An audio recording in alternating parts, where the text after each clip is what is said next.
Hi, this is Dr. Patricia Eckhart. I'm the chair of the Molloy College IRB, or Institutional Review Board. The intent of an institutional review board and its function is to protect human subject rights. Human subject rights in research, right? When you're doing anything that involves research, not standard of care, human subject rights come into play if they're involved. And the Institutional Review Board is set up to make sure that human subjects are protected in the conduct of research. So when you start even thinking, am I doing research? First thing, talk to your faculty advisor. Faculty members are the principal investigators, the lead on all human subjects research at Molloy College, except for doctoral students research. The faculty are still members of the committee. They're still members of the actual research team. They're co-investigators. So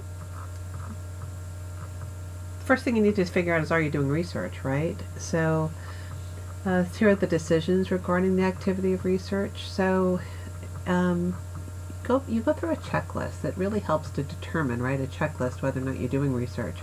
So if the activity is a systematic investigation, and it involves a prospective research plan that incorporates data collection, quantitative or qualitative, and data analysis to answer research questions. So, is this a real systematic, not hit or miss, not what, oh wow, look what happened, but a systematic, standardized, well thought out and planned systematic investigation? If that's happening, you can check that, right, if that's actually going on. The second piece is that activity designed to develop or contribute to generalizable knowledge, designed to draw general conclusions. So it's going to be applied to populations outside of the specific study population to inform policy or generalize findings. And the kind of litmus test you do here is you say, okay, am I doing this activity to actually make a change in the area where I work? Inside my classroom, the educational setting I work in, inside of the population of patients that I work with, right? To, for example, change people's eating habits, to decrease their chance of prediabetes, right? So if it's that type of activity where it's not for generalizable knowledge, it's to treat the people you're working with or to help them do better, or to change an outcome with the people that you're involved with, that population, then you wouldn't check it here. You'd say, nope, it's not. It's actually for a specific population I'm interested in. That doesn't mean you can't publish it. That's a basic misinformation that people have. It just means it's not for generalizable knowledge. Same thing, even if you're doing an off-label application of a drug for a specific patient. If you're a physician and you're prescribing a medication to a specific patient for them to do better clinically, that doesn't make it research. It's not. That's just an unusual application of a particular treatment. So unless you can check yes to both of these things, it's not research. It says, are both criteria met? Those one we just went through, systematic and generalizable. If they are, yep, it's research. So you got to look at question 2 below to see if you're involved with human subjects, right? If it's not, if you didn't check both, then it's not research. So it might be something different. So it need IRB approval. However, it does undergo IRB review because we want to make sure that it's not human subjects research. The principal investigator has some certain inherent bias or perception of bias, to make their own decision as to whether their review, their proposed study, is research or not. So you need an outside person to take a look, and someone who's an outside person who's well trained and educated in human subjects research to make that determination, and that's where the IRB comes in. So you would let us know. We'll determine it. There's forms and processes for an action research project, a quality improvement project, or ABP project, evidence-based practice project, and then we'll let you know what to do. The applicant, you can go ahead and proceed, do your research.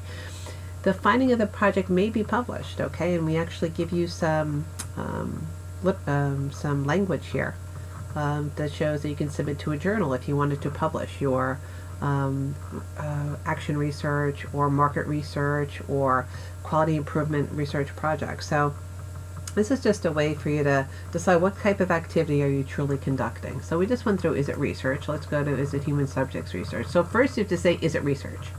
You don't say, is it human subjects first? You say, is it research, right? Because you have human subjects involved in action research projects, and it's not research per se. Okay, so indicate whether the research meets the following criteria. It involves living people, and you'll obtain data or information about those people through intervention and interaction with them, right? Or with their identifiable private information. Like you'll get information from them, like from medical records or from school records. So this involves living subjects or their data. If all of the criteria are met, then it's human subjects research, and you have to do the full IRB application, which is on the website. If not, it's not research, it does not involve human subjects, and you can contact the IRB or your faculty member to find out what should you be looking at. Are you doing action research, market research, a QA project? Is it a classroom project in school? So there are a lot of resources available to you, both on the IRB website, from myself as the IRB chair, and also from your faculty members. So this is just a nice little litmus test to, am I doing research, and is it human subjects research?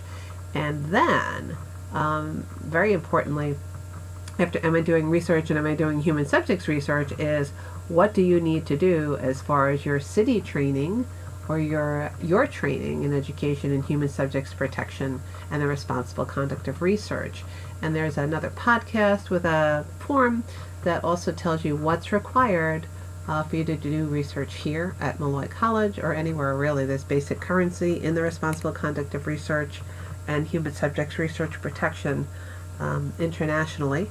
And if you do clinical trials, which is another step up, and that's on the IRB review form, if you do a clinical trial, you also have to demonstrate proficiency, minimum proficiency and competency in good clinical practice, also known as GCP training, also available on the city program website for Molloy College investigators and team members.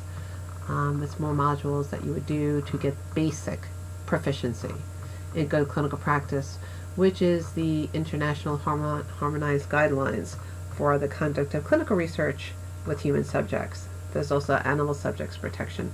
We don't conduct animal subjects research here at Molloy, so if that's something you're involved with, even as a team member, you do still need to talk to our IRB about it, because we can provide you the basic trainings and look for oversight for those activities as well. But animal subjects research is not, non-human subject research is not a common activity here at Molloy. So I hope this is helpful. And always go to your faculty member, go to the IRB, myself and other IRB members for information, and never ever conduct anything that might be research without first being properly trained, and we'll let you know if you are, and also getting approval. Okay, thanks so much, and hope you have an enjoyable day.